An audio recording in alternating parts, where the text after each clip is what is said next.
ನಮಸ್ತೆ ಟಿವಿ 20 ಕನ್ನಡ ವಾಹಿನಿಗೆ ಸ್ವಾಗತ. ನಿಪ್ಪಾಣಿ ತಾಲೂಕಿನ ಭೋಜಿ ಗ್ರಾಮದಲ್ಲಿ ಕಳೆದ ಹಲವು ವರ್ಷಗಳಿಂದ ಶುದ್ಧ ಕುಡಿಯುವ ನೀರಿನ ಸಮಸ್ಯೆ ತೀವ್ರವಾಗಿದ್ದು, ಜಲ ಜೀವನ್ ಮಿಷನ್ ಯೋಜನೆ ಸಮರ್ಪಕವಾಗಿ ಜಾರಿಯಾಗದ ಹಿನ್ನೆಲೆ ಗ್ರಾಮಸ್ಥರು ಗ್ರಾಮ ಪಂಚಾಯಿತಿ ಎದುರು ಉಪವಾಸ ಸತ್ಯಾಗ್ರಹ ಮಾಡಿದ್ದಾರೆ. ದೂತಗಂಗಾ ನದಿ ಸಮೀಪದಲ್ಲಿ ಇದ್ದರೂ ಗ್ರಾಮಸ್ಥರಿಗೆ ಶುದ್ಧ ಕುಡಿಯುವ ನೀರು ದೊರೆಯದಿರುವುದು ಸಾರ್ವಜನಿಕರ ಆಕ್ರೋಶಕ್ಕೆ ಕಾರಣವಾಗಿದೆ. ಮನೆ ಮನೆಗೆ ಶುದ್ಧ ನೀರು ಪೂರೈಸುವ ಉದ್ದೇಶದಿಂದಾಗಿ ಕೇಂದ್ರ ಸರ್ಕಾರದ ಮಹತ್ವಾಕಾಂಕ್ಷಿ ಜಲ ಜೀವನ್ ಮಿಷನ್ ಯೋಜನೆ ಅಡಿ ಗ್ರಾಮದಲ್ಲಿ ನಲ್ಲಿಗಳನ್ನು ಅಳವಡಿಸಲಾಗಿದ್ದರೂ ವರ್ಷಗಳು ಕಳೆದರೂ ಕಾಮಗಾರಿ ಪೂರ್ಣಗೊಂಡಿಲ್ಲ ಅಂತ ಗ್ರಾಮಸ್ಥರು ಆರೋಪಿಸಿದ್ದಾರೆ. ಈ ಹಿನ್ನೆಲೆ ಸೋಮವಾರ ಗ್ರಾಮ ಪಂಚಾಯಿತಿ ಎದುರು ಗ್ರಾಮಸ್ಥರು ಉಪವಾಸ ಸತ್ಯಾಗ್ರಹ ಆರಂಭಿಸಿ ನ್ಯಾಯ ಬೇಕು, ಶುದ್ಧ ನೀರು ಬೇಕು ಅಂತ ಘೋಷಣೆಗಳೊಂದಿಗೆ ಪ್ರತಿಭಟನೆ ಮಾಡಿದ್ದಾರೆ. ಮಾಜಿ ತಾಲೂಕು ಪಂಚಾಯಿತಿ ಸದಸ್ಯ ಪ್ರಕಾಶ್ ವಡ್ಡರ, ಮಾಜಿ ಗ್ರಾಮ ಪಂಚಾಯಿತಿ ಸದಸ್ಯ ಸಚಿನ್ ಮೋಹಿತೆ, ಆರಿಫ್ ಮಖಾಂದರ್, ಡಾಕ್ಟರ್ ಬಾಪು ಸಾಹೇಬ್ ಹಂಪಣ್ಣವರ, ವಿಪುಲ್ ಡೇರೆ, ರಾಜು ಬುರ್ಜಿ, ಅಭಯ್ ಪಾಟೀಲ್, ಕುಮಾರ್ ನಾಯಕ್ ಹಾಗೂ ಅನಿಲ್ ಮಡಿವಾಳರ ಅವರ ನೇತೃತ್ವದಲ್ಲಿ ಸತ್ಯಾಗ್ರಹ ನಡೆಯಿತು. ಈ ವೇಳೆ ಜಯ ಕರ್ನಾಟಕ ರೈತ ಸಂಘಟನೆಯ ಪ್ರಮುಖ ಸೀತಲ್ ಬಾಗಿ ಮಾತನಾಡಿ, ಶುದ್ಧ ಕುಡಿಯುವ ನೀರು ಪ್ರತಿಯೊಬ್ಬ ನಾಗರಿಕನ ಮೂಲಭೂತ ಹಕ್ಕಾಗಿದ್ದು ಗ್ರಾಮಸ್ಥರ ಹೋರಾಟ ನ್ಯಾಯಸಮ್ಮತವಾಗಿದೆ. ನೀರು ಪೂರೈಕೆ ಆಗೋ ತನಕ ಹಾಗೂ ಗ್ರಾಮಸ್ಥರಿಗೆ ನ್ಯಾಯ ಸಿಗೋ ತನಕ ಬೆಂಬಲ ಕೊಡುವುದಾಗಿ ಹೇಳಿದ್ದಾರೆ. ರಾಜ್ಯ ರೈತ ಸಂಘ ಹಾಗೂ ಹಸಿರು ಸೇನೆಯ ಬೆಂಬಲದೊಂದಿಗೆ ಮಾತನಾಡಿದ ರಮೇಶ್ ಪಾಟೀಲ್, ಯೋಜನೆ ಪೂರ್ಣಗೊಳಿಸುವಂತೆ ಜಿಲ್ಲಾಧಿಕಾರಿ, ಜಿಲ್ಲಾ ಪಂಚಾಯಿತಿ ಮುಖ್ಯ ಕಾರ್ಯನಿರ್ವಾಹಕ ಅಧಿಕಾರಿ, ಜಿಲ್ಲಾ ಪೊಲೀಸ್ ಅಧೀಕ್ಷಕ, ಚಿಕ್ಕೋಡಿ ಉಪ ವಿಭಾಗದ ಅಧಿಕಾರಿ ಸೇರಿ ಸಂಬಂಧಿತ ಅಧಿಕಾರಿಗಳಿಗೆ ಮನವಿ ಸಲ್ಲಿಸಿದ್ರು ಯಾವುದೇ ಕ್ರಮ ಕೈಗೊಳ್ಳಲಾಗಿಲ್ಲ ಎಂದು ಆರೋಪಿಸಿದರು.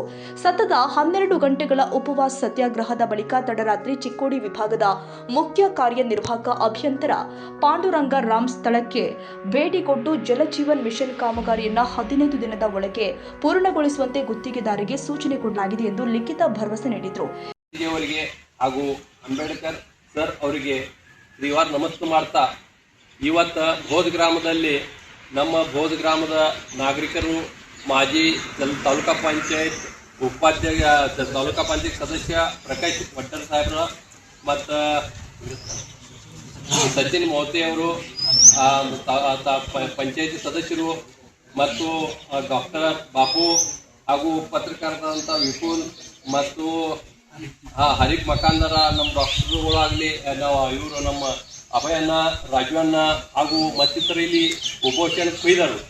ಅವ್ರು ಉಪೋಷಣೆ ಕೊಂಡು ಕಾರಣ ಅಂದ್ರೆ ಭೋಜ ಗ್ರಾಮ ಜಲ ಜೀವನ ಮಿಷನವನ್ನು 4.25 ಕೋಟಿ ರೂಪಾಯಿ ಮಂಜೂರಾಗಿತ್ತು. ಅದ್ರಾಗ 3.25 ಕೋಟಿ ರೂಪಾಯಿದ ಕೆಲಸ ಆಗೈತಿ ಅಂತೇಳಿ ಕಾಗದ ಪತ್ರದ ಆಗೈತಿ. ಮತ್ತು ಅದು ನೀರು ಇನ್ನೂ ಊರಾಗ ಶುರು ಆಗಿಲ್ಲ. ಈ ಉದ್ದೇಶದಿಂದ ಕೊಯ್ದರು. ಅವರು ಯಾರಿಗೆ ವಿರೋಧ ಮಾಡ್ಬೇಕಂತೇಳಿ ಯಾವಾಗ ಗೊತ್ತಿಲ್ಲ. ಊರಾಗ ಕೆಲಸ ಆಗೈತಿ, ಅದು ಸದುಪಯೋಗ ಮಾಡ್ಕೋ ಸಲುವಾಗಿ ಅವ್ರು ಕೊಯ್ದರು. ಮತ್ತು ಅವ್ರ ಉಪೋಷಣವನ್ನು ಮ್ಯಾಲಿನ ಜಿಲ್ಲಾಧಿಕಾರಿಗಳಾದಂಥ ಯಾರ್ಯಾರು ಇದ್ದಾರೋ ಅದು ಸಂಬಂಧಪಟ್ಟ ಅಧಿಕಾರಿಗಳು ಅವ್ರು ತಾಬೋಡ್ತೋ ಬಂದು ಅವ್ರದ್ದು ಮೊನ್ನೆ ಏನೇನೈತಿ ಅದು ಕೇಳ್ಕೊಂಡು ಇದು ಉಪೋಷಣವನ್ನು ಮುಗಿಸ್ಬೇಕಂತೇಳಿ ನಮ್ಮ ಕರ್ನಾಟಕ ರಾಜ್ಯ ಜೈ ಕಿಸಾನ್ ರೈತ ಸಂಘಟನೆ ಹಾಗೂ ಭೋಜ ಗ್ರಾಮದ ಸಮಸ್ತ ರೈತ ಬಾಂಧವರ ಪರವಾಗಿ ನಾನು ಅವರಿಗೆ ಸಹಕಾರ ಕೊಡ್ತೇನೆ ಅಂತೇಳಿ 2 ಮಾತುಗಳನ್ನ ಮುಗಿಸ್ತೇನೆ. ಅಧಿಕಾರಿಗಳಿಗೆ ಇವತ್ತು ಭೋಜ ಗ್ರಾಮದಲ್ಲಿ ಜಲಜೀವನ್ ಮಿಷನ್ ಹೆಸರಲ್ಲಿ ಜನರಿಗೆ ಮೋಸ ಮಾಡಿ ಕಾಮಗಾರಿಯನ್ನು ಅರ್ಧವಟ್ಟಕ್ಕೆ ಮಾಡಿ ಅದೇ ರೀತಿ ಗುಣಮಟ್ಟದ ಅಧೋಗತಿ ತಪ್ಪಿಸ್ತರ ವಿರುದ್ಧ ಕ್ರಮ ಆಗುವವರಿಗೆ ಹೋರಾಟಕ್ಕೆ ಆಮರಣ ಉಪೋಷಣ ಸತ್ಯಾಗ್ರಹ ಧರಣಿ ಕೊಟ್ಟಿರುವಂಥ ಭೋಜ ಗ್ರಾಮದ ಮಾಜಿ ತಾಲೂಕು ಪಂಚಾಯತ್ ಸದಸ್ಯರು ಪ್ರಕಾಶಣ್ಣ ವಡ್ಡರ್, ಅದೇ ರೀತಿ ಸಚಿನ್ ಮೋಹತೆ, ಡಾಕ್ಟರ್ ಬಾಪು ಹಂಪಣ್ಣವರ್, ಹರೀಫ್ ಮಖಾಂದರ್, ಅಭಯಣ್ಣ ಪಾಟೀಲ್, ಕುಮಾರ್ ನಾಯ್ಕ್, ರಾಜವಣ್ಣ ಬುರ್ಜಿ, ಕುಶಲ್ ಕೋಟ್, ವಿಪುಲ್ ಬೇರೆ ಇವರ ನೇತೃತ್ವದಲ್ಲಿ ಭೋಜ ಗ್ರಾಮದ ಒಂದು ರೈತರ ಮೇಲೆ, ಒಂದು ಗ್ರಾಮಸ್ಥರ ಮೇಲೆ ಅನ್ಯಾಯ ಆಗಿದ್ದು. ಅದರ ಸಲುವಾಗಿ ಅವರು ಜಲಜೀವನದ ಒಂದು ಕಾಮಗಾರಿ, ಕಳಪೆ ಕಾಮಗಾರಿಕೆಯನ್ನು ಸರ್ಕಾರಿ ಗಮನಕ್ಕೆ ತೆಗೆದುಕೊಡುವ ಸಲುವಾಗಿ ಅವರು ಉಪಸ್ಥಿತ ಕೊಟ್ಟಿರ್ತಾರೆ. ಅದಕ್ಕೆ ನಮ್ಮ ಸಮಸ್ತ ಕರ್ನಾಟಕ ರಾಜ್ಯ ರೈತ ಸಂಘ ಹಾಗೂ ಸ್ವಾಭಿಮಾನಿ ರೈತ ಸಂಘ ಅವರಿಗೆ ಬೆಂಬಲ ಕೊಡಲಿಕ್ಕೆ ಬಂದಿರ್ತೇವೆ. ಅದೇ ರೀತಿ ನಮ್ಮ ನಾಯಕರಂಥ ರಾಜು ಶೆಟ್ಟಿಯವರು, ಕರ್ನಾಟಕ ರಾಜ್ಯ ರೈತ ಸಂಘದ ರಾಜ್ಯದ ಸುನ್ನಪ್ಪ ಪೂಜಾರಿಯವರು ಫೋನ್ ಮೇಲೆ ಹೇಳಿದರೆ ಇವರು ಪಾರ್ಟಿ ನಾವು ಕೊಟ್ಟಿದ್ದೇವೆ ಅಂತ.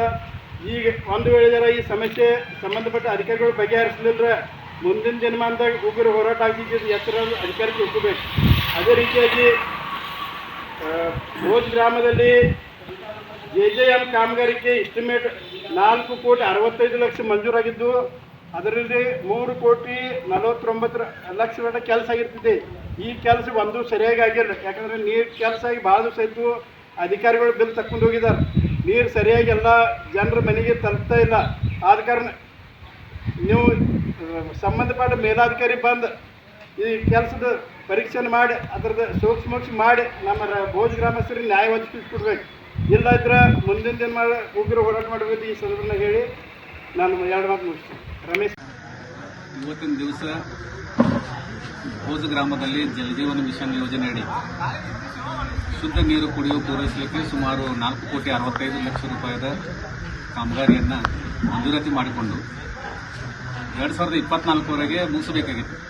ಅದು ಹಂಗೆ ಮುಗಿಸೋದಂಗೆ ಪೆಂಡಿಂಗ್ ಇತ್ತು. ಒಂದು 75% ಕೆಲಸ ಮಾಡಿ 300 ಕೋಟಿ ರೂಪಾಯಿ ಖರ್ಚು ಮಾಡಿ ಒಂದು ಹನಿನೂ ಕೂಡ ನೀರು ಬರಲಿಕ್ಕೆ ನಾವು ಕಳೆದ ಒಂದು ತಿಂಗಳಿನಿಂದ ಸಂಬಂಧಪಟ್ಟ ಅಧಿಕಾರಿಗಳಾದ ಮಾನ್ಯ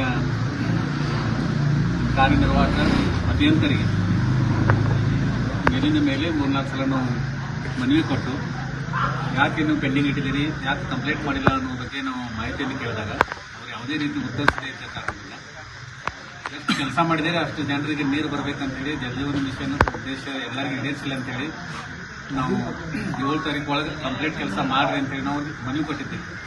ಒಂದು ವೇಳೆ 7 ತಾರೀಕು ಒಳಗೆ ಮುಗಿಸ್ಲಿಲ್ಲಪ್ಪ ಅಂದರೆ 8 ತಾರೀಕಿನಿಂದ ನಾವು ಅಮರಣ ಉಪವಾಸ ಸತ್ಯಾಗ್ರಹ ಭೋಜ ಗ್ರಾಮ ಪಂಚಾಯತ್ ಆವರಣದಲ್ಲಿ ಮಾಡ್ಕೊಂತೀವಿ. ಅವ್ರಿಗೆ ಲಿಖಿತವಾಗಿ ಕೊಟ್ಟಿದ್ದಿತ್ತು.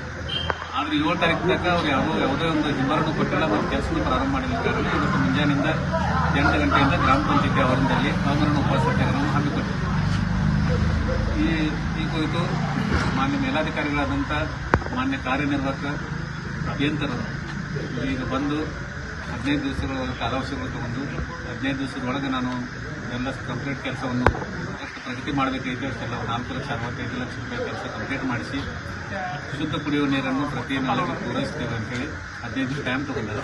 ಒಂದು ವೇಳೆ 15 ದಿವಸ ಒಳಗೆ ಮುಗಿಸಲಿಲ್ಲಪ್ಪ ಅಂದ್ರೆ 14ನೇ ದಿವಸ ಮಾನ್ಯ ಇವ್ರದ್ದು DW ಸಾಹೇಬರು ವರದಿ ಮಾಡಿದ ನಂತರ ಕಾಂಟ್ರಾಕ್ಟರ್ ಅವರಿಗೆ ಕಪ್ಪು ಪಟ್ಟಿಯಲ್ಲಿ ಇಡ್ತೇವೆ ಅಂತೇಳಿ ಇದು ಕೊಟ್ಟಿದ್ದಾರೆ, ನಿರ್ದೇಶನ ಕೊಟ್ಟಿದ್ದಾರೆ, ಆದೇಶ ಮಾಡಿದ್ದಾರೆ. 15 ದಿವಸ ಒಳಗೆ ಮಾಡಲಿಲ್ಲಪ್ಪ ಅಂದರೆ ನಾವು ಮುಂದಿನ ಕ್ರಮ ತಗೋಬೋದಂತೇಳಿ ನಮಗೂ ಅವ್ರಿಗೆ ಮಾಡಿದ್ದಾರೆ. ಆ ಪ್ರಕಾರವಾಗಿ ಅವ್ರ ವಿಶ್ವಾಸದ ಮೇರೆಗೆ ಅವ್ರು ಇವತ್ತಿನ ಉಪವಾಸ ಸತ್ಯಾಗ್ರಹ.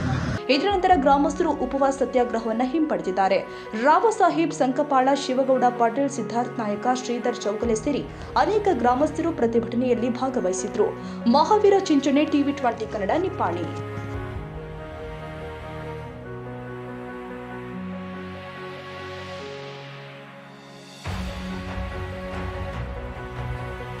ಕನ್ನಡಿಗರ ಮೆಚ್ಚಿನ ನಿಮ್ಮ ಟಿವಿ 20 ಕನ್ನಡ ವಾಹಿನಿ ಇದೀಗ ಟಿವಿಯಲ್ಲಿ ಲಭ್ಯ.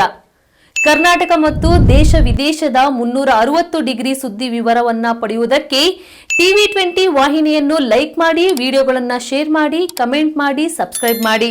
HCN ಕೇಬಲ್ 842 ನಂಬರ್ನಲ್ಲಿ ಹುಕ್ಕೇರಿ ತಾಲೂಕು ಹಾಗೂ ಸಂಕೇಶ್ವರದ ಸುತ್ತಮುತ್ತಲಿನ ಹಳ್ಳಿಗಳಲ್ಲಿ ಲಭ್ಯ. PCN ಕೇಬಲ್ 129 ನಂಬರ್ನಲ್ಲಿ ಹಾರುಗೆರೆ ಸುತ್ತಮುತ್ತಲಿನ ಹಳ್ಳಿಗಳಲ್ಲಿ ಲಭ್ಯ. ರಾಯಬಾಗ್ ಡಿಜಿಟಲ್ ಚಾನೆಲ್ ಕೇಬಲ್ 80ನೇ ನಂಬರ್ನಲ್ಲಿ ರಾಯಬಾಗ ತಾಲೂಕಿನ ಸುತ್ತಮುತ್ತಲಿನ ಹಳ್ಳಿಗಳಲ್ಲಿ ಲಭ್ಯ. UDCN ಕೇಬಲ್ ನೆಟ್ವರ್ಕ್ ಉಗಾರ ಸುತ್ತಮುತ್ತಲಿನ ಹಳ್ಳಿಗಳಲ್ಲಿ ನಿಮ್ಮ ಟಿವಿ 20 ಕನ್ನಡ ವಾಹಿನಿಯೂ ಲಭ್ಯ.